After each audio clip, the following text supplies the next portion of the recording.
Throughout history, technology has propelled humanity forward, but not without its share of famous fails and glitches. This video delves into some of the most notable tech mishaps and their real-world impacts, shedding light on the lessons learned. The Y2K bug, or the Millennium Bug, caused widespread concern as the year 1999 rolled into 2000.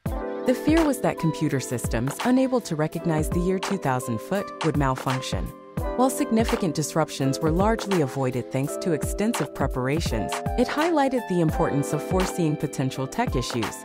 The launch of the Apple Maps app in 2012 is another memorable tech fail. Users encountered numerous errors, from misplaced landmarks to distorted imagery, leading to public criticism and apologies from Apple.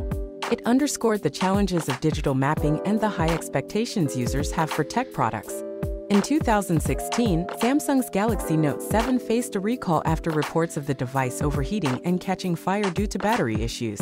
This incident not only impacted Samsung's reputation but also emphasized the importance of battery safety in consumer electronics.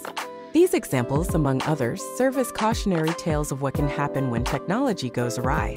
They remind us of the importance of thorough testing, user feedback, and the need for swift, transparent action in addressing tech fails to mitigate their impact on the real world.